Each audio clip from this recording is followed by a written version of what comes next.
Hello, everyone, and welcome to a brand new episode of Topic Thunder. Here from the Top 10, I am John Roca. And I am Matt Nose. This is a show we do each and every week for our patrons over at patreon.com/the top 10 with the number 10. They send in whatever topics, questions they'd like us to answer. And we just, we don't know what they are beforehand. We answer them as they come in. Yeah, let's get it on. Get it on. Are you first this time? I think you're first this time. I think so. Okay, go ahead, my man. This comes from Jason McDonald. It's called Old Prestige. And it Yikes. says, fellas, my friends and I recently got into a debate about Vertigo, which led me to say that a lot of movies that litter these greatest lists hang their hats on influence, which I think is a different debate, and being made at a certain time in film history. The average release year for the Sight and Sound list is 1959. I mean, The Searchers is number 7 on that list, and it's aged like some of my more racist family members. Not great. I don't think a lot of these movies live up to the reputations. Vertigo isn't a better movie than Cuckoo's Nest or There Will Be Blood or a lot of other movies made in the past 50 years. Or am I completely full of shit in this line of thinking? Lastly, you kind of shit on my Titans on a recent episode with Roca saying Mike Vrabel had only been to one AFC championship game. Really? Only one in 4 years with 2 other playoff appearances? Just go ahead and fire the man. Be well, Jason.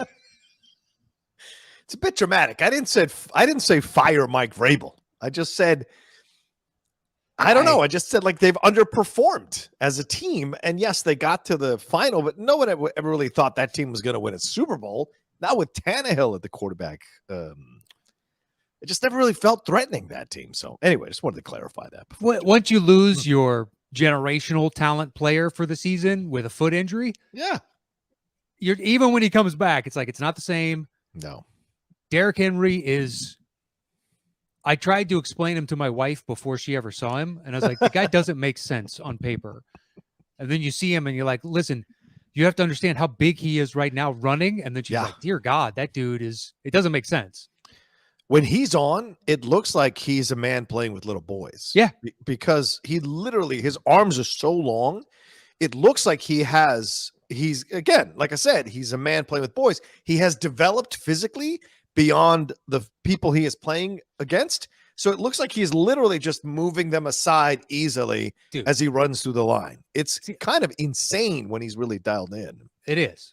He reminds me, when I was in 8th grade, I was on the football team, and we played like all kinds of different teams around the city. Yeah. And we played one team where it's the only time I heard parents questioning whether or not they did see a birth certificate because the running back was a solid foot taller than all of us, like a solid foot, if not more.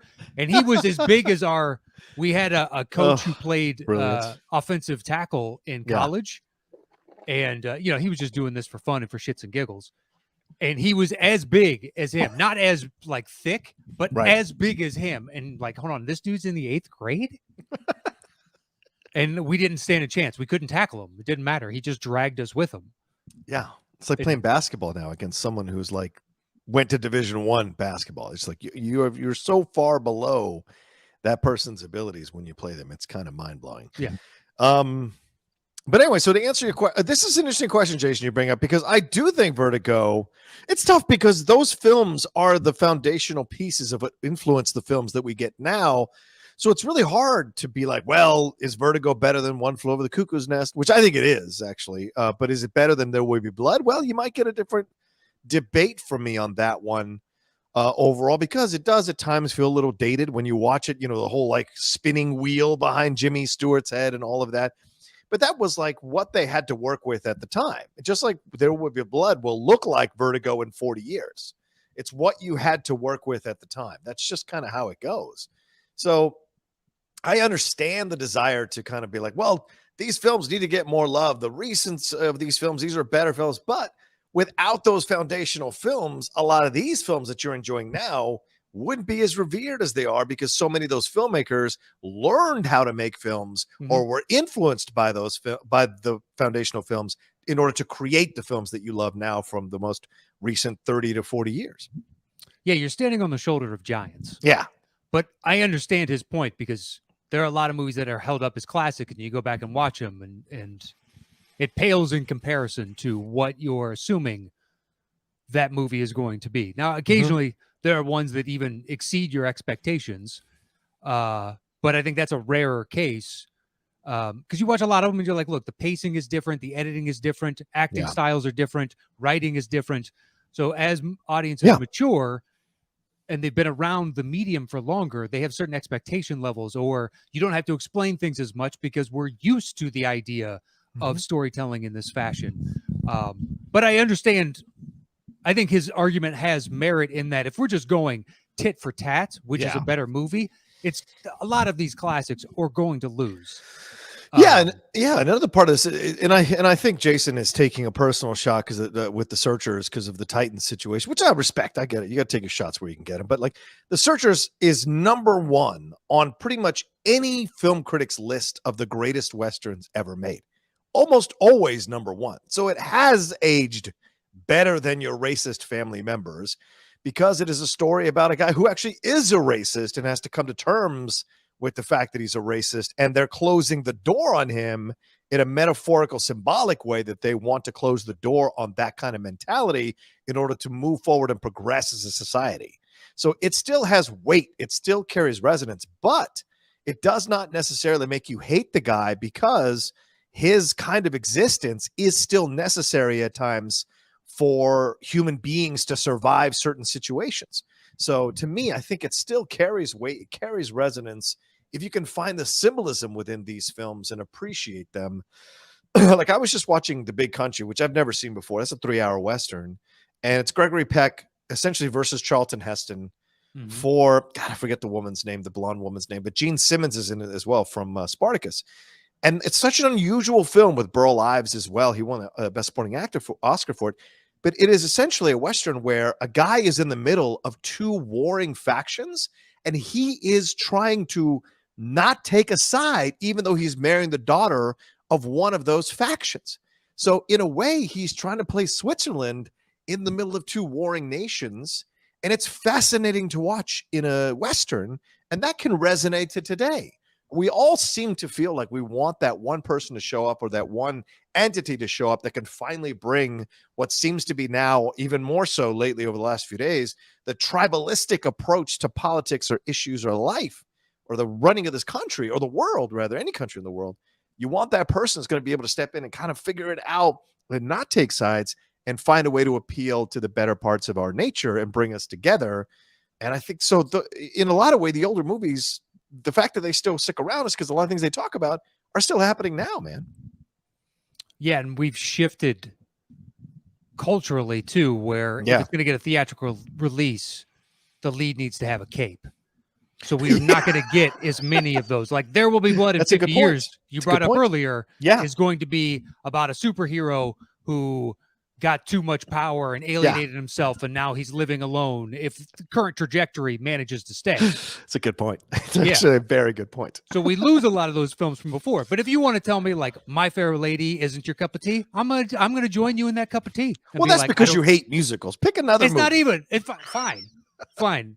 There are plenty from a bygone era. You don't like Citizen Kane. You can say that, right? Oh, I don't. Yeah, Do I understand the importance of it? Like, yes, in certain technical aspects and like first dolly shot and all that jazz. Yeah. Do I think it's the greatest movie of all time? Not even close. It's just not. Like Gone with the Wind does nothing for me. Oh, yeah, no, I hate Gone with the Wind. Yeah, but Wizard of Oz that came out the same exact year, I think is still a classic. It still reaches generations. You're absolutely right. Yeah. So I think it's a case-by-case scenario. But yes, a lot of things that are held up in high regard in that older list. So you have to look back and be like, yes, but we don't have a lot of what we have today without that stuff. So you kind of have to honor it so you don't forget about your past. Yeah. Yeah, it's a weird... I don't know. Even the current ones, man, I would think sometimes you kind of get caught up in the 60s and 70s. The 70s is a lot to revere in the 70s, but like there's still some films, like for me, McCabe and Mrs. Miller has never worked for me. The Easy Rider has never worked for me. There's a number of these films that you loved back then. And look, Jason's saying One Flew Over the Cuckoo's Nest. Bro, we're going 50 years since that film came out. We're coming upon 50 years. Let that sink in. So at some point, I mean, One Flew Over the Cuckoo's Nest is only 30 years or less? No, less after The Searchers or any of these other films, or Vertigo. It's probably around the same time. So One Flew Over the Cuckoo's Nest has been around longer than it was when Vertigo was when One Flew Over the Cuckoo's Nest came out. So this idea, that's what you got to quantify. I bet there are people, Jason, who are living maybe younger than you, who might tell you that One Flew Over the Cuckoo's Nest isn't as good as something more current that came out 10 years ago. Yeah. So that's the thing. It always just changes, because what you think is a classic from 1972 or 5, whatever that thing came out, it is not going to look as good as we get farther and farther away from it because of the technology. And that film is based on a play, so it kind of had a little more of a leg up because it's already essentially pre-written and worked out on a stage. Yeah, it already had a fan base to some degree built into it, and an expectation level you knew where it was going. But I do the same thing, Jason, when I see that list of like the greatest movies of all time, and I'll go through it and be like, I don't agree. But this is a cumulative opinion list, more than likely. If it's like AFI, it's not just one person. It's they're reaching out to untold number of individuals and compiling the results. So, and Matt, I'll tell you this. I think those lists need to change as much as people seem to be clamoring for the Oscars to change. I think the critics they pick for those lists needs to come from more diverse voices, more people in the room and what have you, just like people have been clamoring for the Oscars to do that. These AFI lists, any of these lists, Sight and Sound, whatever they are, they need to cull from a wider swath of critics than have been before. And every 10 years, those lists need to be updated, because you don't need 10 years to figure out a movie is a classic, but it's a good barometer. So I always think they should be updated every 10 years. Shit, I think they should do, okay, you have to come up with your list of 100 or whatever, but you're not allowed to see the previous list. Ooh, I like that idea. Like, if you literally lock them in a room and be like, you can't look at the previous list. You have to give us your 100. Yeah. We can give you a computer, but somehow ban all search results and everything else that's going to return our list. Any reference to our list. Fuck that. Give him Leonard Maltin's book. Just let him know, even a computer. Just the book, the movie's book. He still puts it out. That lists every movie ever made. So here, go look through that. Sure. Yeah. Scan through that. Have fun. Yeah. But because certain things are going to go, I guess, look, I mean, it made number 22 on that list. Yeah. So maybe I should have it on mine. I'll put it in the 50s. Be like, fuck that. Yeah. Give me your top 100, like legitimately your top 100. And every 10 years or so, that seems about right.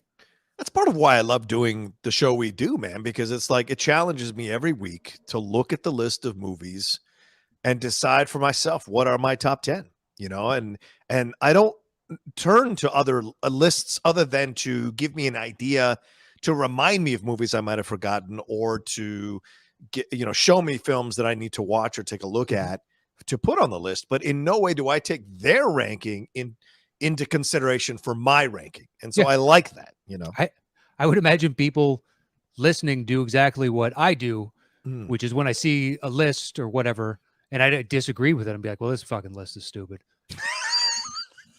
I would have had X over Y, or you didn't even have Z, and just like, man, it's subjective. It's entirely subjective. Yeah. But I think, and that's why we just have a natural, I think this is why the shows work so long, because we just have a natural ability to kind of rank this shit. Because other people I talk to go, I couldn't possibly make a top 10 list. And that always kind of blows my mind, because it always seemed kind of natural to me to rank stuff. And I imagine for you too. And maybe it's our sports background that allows us, because we're always ranking. Because I mean, Jason, we can look at it. People love Montana. People try to tell you Tom Brady's the greatest quarterback in the world. Montana is essentially the Vertigo to Tom Brady's One Flew Over the Cuckoo's Nest. You can make arguments on both sides. So just throwing it out there. I don't know. I still believe Peyton was a better quarterback. Peyton Manning over Tom Brady. Tom Brady now has the longevity and all that jazz. But at their height, I feared Manning more than I did Brady. Just flat out. Yeah. Okay. Well, it's just when you game planned for the Patriots, you game planned for Belichick. When you game planned for the Colts, you game planned for Manning. That's absolutely true. Essentially a coach on the field, which is which is why I think it's hard. It's kind of heartbreaking that he's not a coach now. I think he'd be a phenomenal coach, or GM even. Peyton has the skills. Please. He just saw that deal that Tom signed. Yeah. And it was like, oh, yeah, I can't wait to see what, he cooks up for. Because he's a much better personality. I'm assuming Tom's going to fail at this. Do you really? You think Tom's going to fail at being? Have you ever seen him be engaging and No, you're not wrong. You're not wrong. I mean, they No. fired Breeze after 1 year because he was Yeah, he boring on sucks. the mic. Yeah. Yeah. I mean, I didn't know Romo was going to be that good, but it's Oh. a much taller bar to clear of like, you need to be entertaining. I think you're not wrong. I didn't. It's not that I thought Romo would be successful to this level, but Romo's interviews were always engaging. Like he never was boring. Tom is like 5 words or ball busting or little shots here and there, but you don't necessarily feel like he'd actually, be willing. I don't know if he can make I think that's a great point. I don't think if you make that jump, I don't necessarily sense that vibe from him. No, unless it's going to be like the X's and O's, and here's a breakdown of what the defense is doing and Right. whatnot. Right. Like Kenny Smith and shit. Yeah. But to be jovial and drop jokes and everything else, like no fucking chance. I've never seen any inkling of that. Whereas Peyton is one of the best hosts on SNL. Yes. Right. He's And fantastic. Oh, John just froze. I'm not entirely sure, but he is in complete agreement with my Manning assessment. I'm assuming could be the Wi-Fi lapsed or something momentarily where he's at. But it's a good question, Jason. I think rightly so to question those lists, the validity of those lists, because over time, certain things just don't age as well as others, and people's opinions and tastes change. So you would think that they would update the list, but it's kind of on some level set in stone. These are the holy grail movies that have to make this list. And you, I guess, question that. Sorry. And perhaps with, there you are. Sorry about that. Wait, go ahead. Let's keep going. I'm in a hotel room. What can I tell you, people? I've got the Ethernet cord connected, but you never know with this kind of shit. All right. Do you want to move on? Yeah. Let's move on to the next question. Thank you, Jason. It was a great question. Yes, thank you, Jason. All right, let me get out of the Jason. Okay, so Charles Kim is here. Charles Kim, he says, "Hello, gents. I hope all is well. Hopefully, this is a new question for you, but I was wondering which movie scenes traumatized you as kids, and maybe even now as adults. For example, the ending of Charlotte's Web scarred many young viewers, a feeling which still lasts to this day. Here are the top 3 traumatizing movie scenes from my youth, in case you were wondering. Superman 3, what? When the woman turns into a cyborg. Sure. Mask, to be honest, I never saw the film, but just seeing Rocky Dennis's face in commercials terrified me. So that's the Eric Stoltz film, not the Jim Carrey film. RoboCop, when Murphy's hand gets blown off. Oh, hell yeah. I look forward to hearing your examples. Thanks for everything." All right, Pat Nost, traumatized as a kid or as an adult from a movie? Well, any scenes? Mask is really good. I would recommend watching it. Yeah, that's a good film. And it's based on a real person, and it's an interesting story that you don't see on film as much.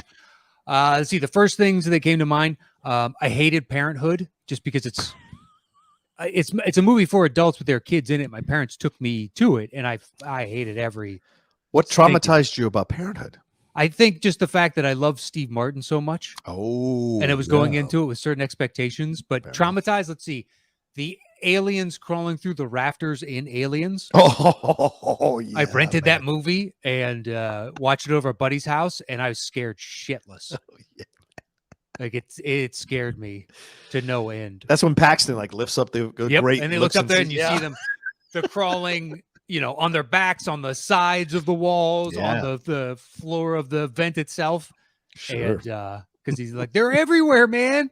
And then they look up there, and isn't it Biehn that looks up above? Oh, is it Michael Biehn who looks up? Oh, I thought it was Paxton. All right, fair enough. Yeah, Paxton is freaking out because he's got the scanner, if memory serves. Right. But I thought it was Biehn that looks. Maybe it is. Maybe above. it is. It's scary as fuck. That's for sure when it happens. You're right about that. Yeah, Jaws scared me so much that the indoor pool at the YMCA where we'd swim as kids. Yeah. In the deep end had to signify that it was the deep end underneath the diving boards. Like it was in an L shape, so the bottom smaller part of the L was where the diving area was, and there was a black painted shark down there. What the fuck? And it was just in the back to signify this is the deep end. I don't know why they did it, but I would swim right to the edge where it opened up to make that right for the L, and you'd see it painted against the back wall, and I'd turn around and I'd swim the other way. What the fuck? Yeah, even though I know there's no shark in there. Yeah, no. Still. It scared the ever-living shit out of me. I shouldn't have seen that movie when I was a kid. My parents were pretty liberal about what movies I was allowed to see. Yeah. Hence why he became a stand-up comic. Yeah, perhaps. Oh Nudity was like the only big thing that. yeah, right. And like excessive gratuitous violence, hence having to rent Aliens and watch it at a friend's house. Yeah. But outside of that, I was a big fan of like Eddie Murphy movies when I was way too young, but man was funny. I think it has to be. Well, I mean, I think the first Halloween movie, that's for sure. I mean, Okay. obviously Jaws. We've talked about that before, so I'm trying to find stuff that like we haven't talked about before. I've talked about Jaws. I've talked about Nosferatu, freaking me out when I was a kid. I talked about Trilogy of Terror for people who remember the 1970s compilation of stories there with Lauren. Was it Lauren? No, it was Karen Black getting terrorized by this little pygmy African doll that she brought back that comes to life and like stabs her. It's fucking insane. But no, when it comes to the movies themselves, the Halloween, when he is reaching for her in the closet, that because I get anxiety in tight spaces, and watching her freaking out as he is like just fucking shoving his hand through the slats of the door and trying to reach for her as she's like trying to fend him off with hangers and shit. That is a awesome sequence that unsettled the hell out of me when I watched it. What else? How about yeah. Temple of Doom? What is it? Kate Capshaw, when she has to go and pull that lever, whatever, and all the bugs start running up her arms. Oh my god, yeah. More than the snakes in Indiana, more than the snakes in Oh Raiders. yeah, not even close. Yeah. That shit fucked me up. Yeah, the snakes and the spiders in the first one were. Oh yeah. The spiders were not fun. Yeah. But all those, and they were honestly looking back when you watch it now, they're like stick bugs. Yeah, right. Just completely harmless stuff. But as a kid, I'd never seen anything like that. It was the heart being ripped out did nothing. Yeah. Other than like, oh my God, he ripped his heart out, because I was, when did that come out? 1986, 1987? Something like that. Yeah. So I was like 7 or 8, and I thought the heart rip out scene was awesome. It's like beating in his hand, but the bugs freaked me out. That's a real thing. That's why. That's a real thing. Yeah, exactly. The heart ripping out is not, whereas the bugs are like, oh. Well, I mean, and stuff that is just gross, or like he was talking about turning into a robot, or Rocky Dennis's face, or Murphy's, like that kind of stuff certainly traumatizes you. But also, if you like are empathetic in any way or have emotions in any way, I mean, that scene where at the end of The Fly, where he lifts up the shotgun to his head to ask her to kill him, like that is traumatizing, man. That is even as I talk about it now, I get emotional because that scene always fucks me up, always, because it's his last desperate attempt at humanity. Like it's his last desperate shred of humanity telling her, for the love of God, kill me, because I cannot go on any longer. Like, and look at what I've become and look what I am, and the pain. And that's traumatizing.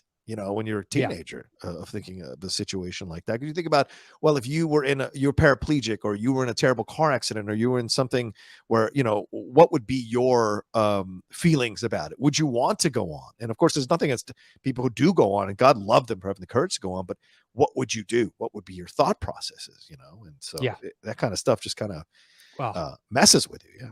If you want to talk teenagers, so I had one friend that, as you're trying to find who you are type of thing as you're growing. Sure. So he went through a period of like, I'm going to be into weird and shocking things, right? Yeah, sure. So we watched Kids, and he really liked Kids, the movie. Oh, shit. Yeah. So he went out and bought Gummo, and he was like, we're going to watch our Gummo, or however the fuck. Yeah, Gummo. It's Gummo. Gummo. And I sat down and watched that with him, and we both were like, what the fuck did we just watch? Like, that was traumatizing in a way of, why did you do this? Why did I spend my life watching this? Yeah. It's one of those, you see it once, you're never going to forget it. Yeah. Absolutely. But that movie, I stay away. Kids, there's something to it, and like, it's a weird story. Sure. But it's a little more Gummo's connectable. Gummo is way the fuck on out there. It's I Yeah. don't know, disturbing for no other reason than to be disturbing. Yeah, I remember. I don't know if kids remember, or people are listening or remember, like Willard, the original Willard, not the remake with Crispin Glover. The original Willard was really unsettling And Ben too. The two films about rats, about them Mhm. the guys befriending rats. That I remember that being a pretty traumatic thing as I was growing up watching that like on TV on the local station. And it was just such a weird movie that it was like really traumatizing to see him befriending. And then all those rats come in to the house and kill and all of that. It's just like, oh my God. To this day, if I ever hear about a rat or see a rat, I freak the fuck out and want to take a hammer to it. Like it kind of unsettles the shit out of me. So Yeah. Mice, I have zero problem with. Rats, yeah, right. you can fucking die. You can die. Yeah, I don't care if they're good for the environment. I don't give Yeah, a fuck none about of the it. ecological shit. None of Fuck it. Just that. give me more mice. I'm happy with them. We had a little mouse in our house and it was adorable. Oh, see, that's And cute. eventually like figured out how he was getting in and just Yeah. plugged the hole in essence. I put out, so we only had rat traps. Yeah. Because when we first moved in, the underside of the house, there was a couple, points of ingress. So we had like 4 or 5 rats under the house, and I put out traps, killed them all, plugged up the holes, no Mhm. more. So all I had were rat traps, and the thing's big. I mean, we're Yeah. talking 6 inches or 8 Jesus. inches long by. No, I'm talking about the trap. Oh, the trap. Okay. Yeah, you got to take out a rat. Some of those rats are fucking massive. Yep. And this is a tiny little mouse. It's probably 3 inches long, and then the tail is another like 2 inches. So it's like this big. Yeah. But it's tiny little body. I put out a rat trap out on the deck with some food to try and get it out there because I didn't know what it was at first. Right. And I look out and I just see this tiny mouse sitting next to the triggering mechanism, taking its tiny little paw and just picking off peanut butter and eating it. And I was like, "You're too fucking adorable. So please finish, and I'll just figure out how you're getting in because I don't want to kill you." He was so tiny and so cute. But the rat, if it was a rat, like I don't. Yeah. You can all die. You can don't all truck die. with rats. Yeah, I appreciate No. that. Yeah, well, I agreed. I can't think. Is there? Oh, put the Pinocchio scene when he turns into a donkey. That certainly Sure. traumatized me. I've talked about that on the show before. What else? I mean, the death. I mean, obviously the Optimus Prime death. I think a lot of people were traumatized by that. Didn't anticipate him dying in that movie. I remember seeing To Live and Die in L.A. And I remember when I actually don't want to ruin this movie for people, but when something happens to the lead 3/4 of the way into the movie, and the secondary lead has to all of a sudden become the lead, I remember that being like, what the fuck? Like, what the fuck? Even the scene in The Departed when he's coming off the elevator, that shit fucked me up because it was like I hadn't seen Infernal. Infernal Affairs, and so I didn't know what was going to happen.